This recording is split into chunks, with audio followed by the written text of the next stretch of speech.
Introducción. ¿Qué es el ayuno intermitente? El ayuno intermitente se puede describir como intervalos alternos de los periodos de alimentación y no comer, ayunar.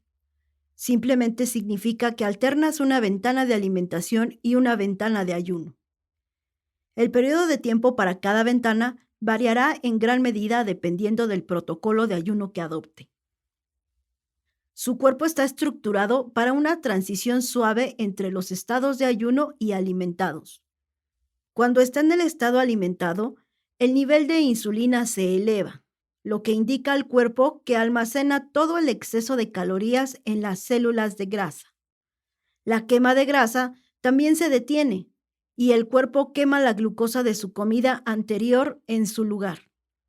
Por otro lado, cuando el cuerpo está en el estado de ayuno, los niveles de insulina disminuyen y las hormonas que se oponen a la insulina, hormonas de crecimiento y glucagón, son elevadas. Esto obliga al cuerpo a quemar la grasa almacenada en las células de grasa para producir energía. Esto simplemente significa que la quema de grasa solo puede ocurrir cuando el cuerpo está en el estado de ayuno y almacenar más grasa cuando está alimentado. En el momento en el que empiezas a comer, tu cuerpo entra en el estado de alimentación. Durante las siguientes 3 a 5 horas, el trabajo en los alimentos que consumes. El nivel de insulina en el cuerpo aumenta significativamente, lo que reduce la quema de grasa y el almacenamiento del exceso de calorías. Después de las horas mencionadas, el cuerpo entrará en el estado postabsortivo. En el estado de absorción, el cuerpo sigue circulando los componentes de la última comida que ingirió. El estado postabsortivo dura 8 a 12 horas después de la última comida tomada.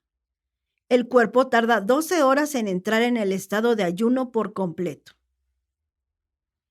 La idea detrás del ayuno intermitente es comer ad libitum cuando se abre la ventana de alimentación y cuando la ventana de ayuno comienza a evitar beber o comer cosas con valor calórico.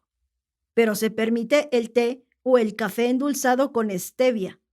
Lo que esto significa es comer a la saciedad sin comprometer sus niveles diarios de macronutrientes. Es posible que seas nuevo en el concepto de ayuno intermitente, pero has practicado una forma de ayuno antes. La diferencia es que en la mayoría de los casos se ayuna de forma azarosa, es decir, no se sigue un horario de ayuno estructurado y por esta razón termina sin obtener ningún beneficio. Por ejemplo, dormir se puede describir como una ventana de ayuno. Cuando usted está durmiendo, usted practica un periodo bastante rígido de ayuno que puede durar de 6 a 8 horas por noche antes de tomar su desayuno. Esta es la razón por la que su primera comida para el día se llama desayuno, romper su ayuno nocturno. Por naturaleza, el ayuno intermitente es intermitente y no es remotamente similar a la anorexia. Esto se debe a que se hace durante periodos controlados que son breves, mientras que la anorexia es una restricción calórica extrema sostenida con el objetivo de perder grasa extremadamente rápido. Uno de los mejores ejemplos de ayuno intermitente es el Ramadán, practicado durante 4 semanas por los musulmanes.